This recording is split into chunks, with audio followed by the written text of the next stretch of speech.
Hello everybody, welcome back to AP Statistics. We're in Unit 4, Probability Randomness. We are looking now at Lesson 4, which is going to be a kind of a hodgepodge of things that we've already done. We're looking at simulations, independence, and replacement. The key today is that we are looking at how we can make shortcuts in really specific and obscure probability situations. Our essential question for today is how can you determine if you should simulate with or without replacements? And then we also want to know what shortcuts can you utilize when calculating probability of successive events or outcomes of independent events. So first off, let's talk simulations. What are they? Well, they're an imitation of chance behavior that accurately reflects the situation. For example, if I'm playing basketball and I happen to make 5 shots in a row, I want to know how likely was that to actually happen. It might be difficult to do that by using traditional probability methods and using that definition of the law of large numbers that we've talked about before. So what we want to do is use a chance device, something like dice, coin toss, playing cards, random number generators, random number tables, numbers in a hat, something to that effect to try and accurately reflect that real world situation, because that can be done a lot faster. You do need to be careful with this because when we're starting to see these things actually come out as numbers or cards, you start to see repeated results over and over and over again. And you have to trust the process and know that that really is actually random. So why do we perform simulations? Well, going out and actually playing basketball and recording how many times I get 5 shots in a row might be difficult or very, very time consuming. So if that process is too difficult to carry out repeatedly, then we want to perform a simulation, because that's going to allow us to use the law of large numbers to determine experimental probability. We'll be able to go through this and do it hundreds, if not thousands of times very quickly. Let's take a look at an example that will be something very, very difficult to carry out, if not impossible. If I want to create a simulation for something like this situation, many couples want to have both a boy and a girl for their children. One such couple had 5 kids before having one of each, 4 boys and a girl. And they were not going to stop until they had one of each. So how likely was this outcome, having 5 kids before having one of each? Well, let's assume first off that boys and girls are equally likely to be born, which means we have a 50% chance of having a boy or 50% chance of having a girl. What are we going to do? Well, this is actually very reflective of what a free response question might do. We might see this kind of prompt: perform a simulation of this process and describe it. We may also be asked to use a simulation to estimate the probability of that given scenario. We may also be asked to calculate the average number of kids a family like this would have. Okay, so there's lots of questions that we can answer by utilizing simulations. You need to be prepared for all of them. Well, let's see what we can do. I want to accurately reflect this situation with the chance device. I'm going to use random numbers. So how can I use random numbers to represent 50-50? Well, I really only need 2 numbers. One number to represent having a boy, and the other number to represent having a girl. So let's make it easy. Let the number 1 equal a girl and 2 equal a boy, and then I'm going to use random number generator. Using an RNG, I want to obtain a random integer between 1 and 2 inclusive. So every time I'm going to get either 1 or 2, and I'm going to record what I get. But I'm going to repeat this process until I have obtained both a 1 and a 2, because that's going to represent the situation in which I finally achieve my goal of having 1 of each child. Then I'm going to record how many integers were obtained. If I have 5 integers, that means I had 5 kids before I had 1 of each type. And we want to remember to articulate too that the number of integers obtained is going to be representative of something, how many kids the couple actually had. Okay, so let's go through and do this process.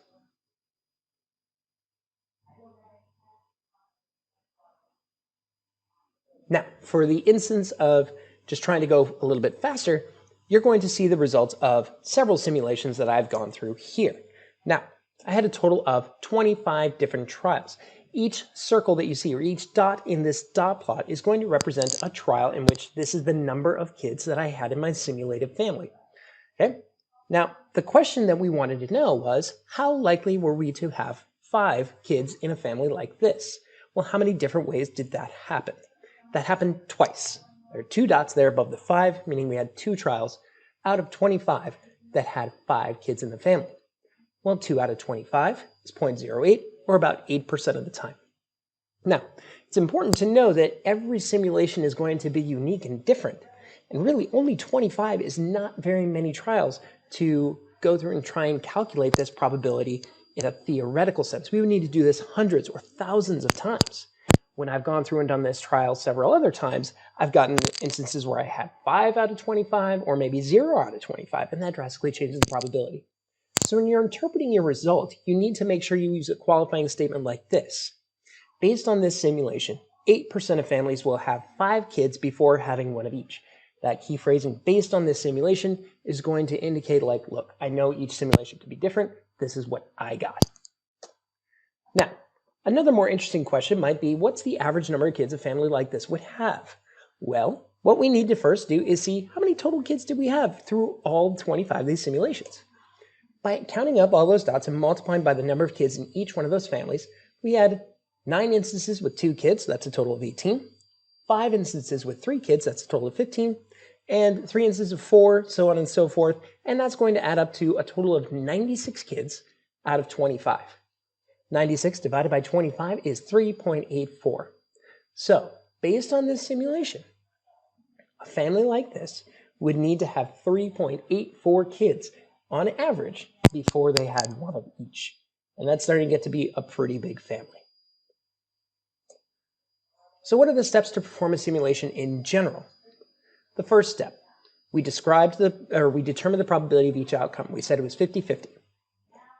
Then we described how to use a chance device to imitate one repetition of the process. We assigned those integers, 1 and 2, to represent our outcomes, and we talked about how we could use a random number generator to do that. Then we wanted to describe what was going to be recorded. You actually have to state this for each repetition, and this is essential. You are describing what each roll of the dice, toss of a coin, or random number represents. Finally, you want to make sure you state that you are going to repeat the trials. A simulation of only one attempt does no good. You got to do it many, many, many, many times. So the next thing we want to take a look at are independent events and try and figure out some intuitive understanding of what this means and look at some shortcuts in order to calculate multiple successive events happening and what their probabilities of those things happening might be.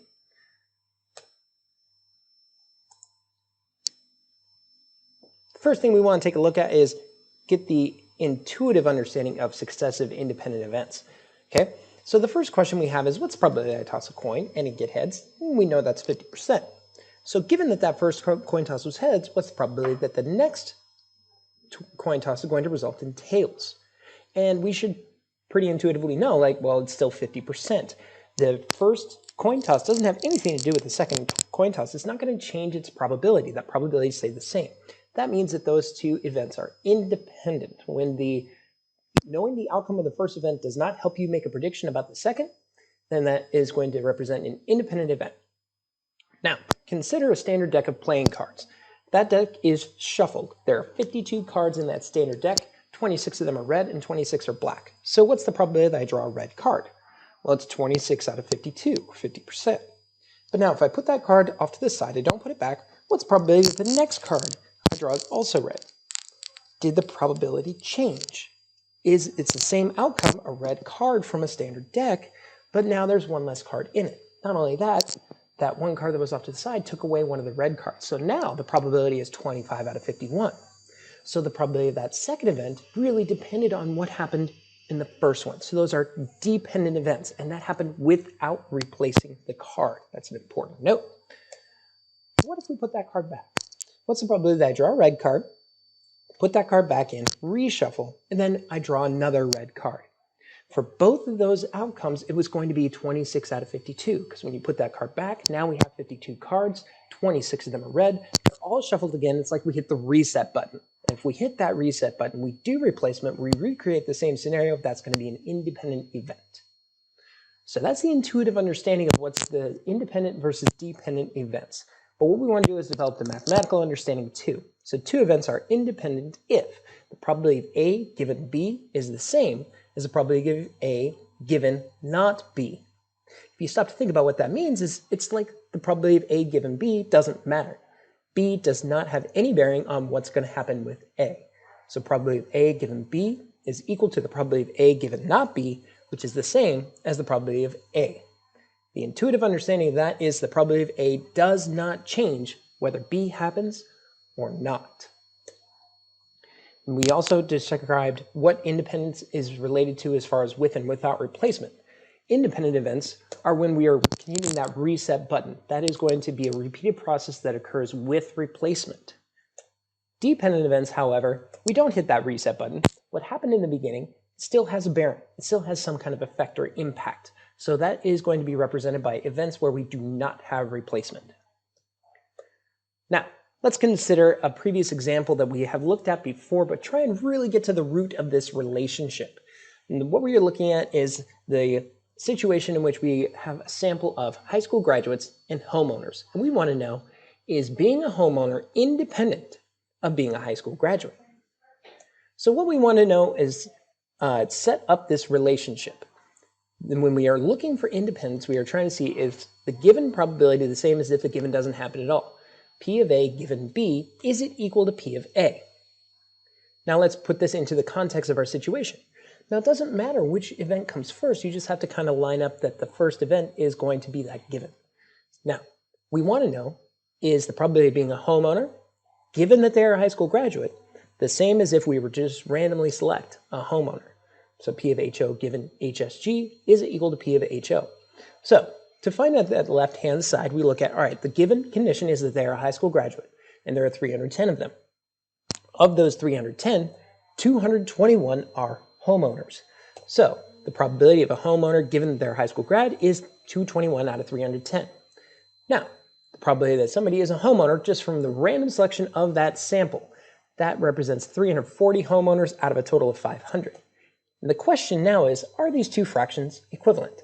I don't know off the top of my head. I'm going to have to go ahead and double check.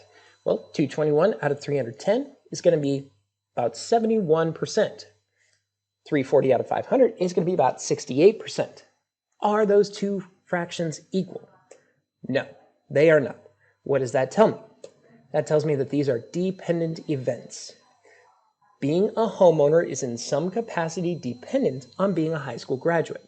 What we can say is that if I know somebody's a high school graduate, they are going to be more likely to be a homeowner than if I'm just picking up somebody randomly off the street and determining whether they own a home, because I don't know if they're a high school graduate. The probability of being a homeowner given they're a high school graduate is higher than if they are just, if we don't know what their given condition is relative to their high school graduation status. So if those two fractions are not equivalent, they are not independent. If they are equivalent, then that's when you know you have two independent events.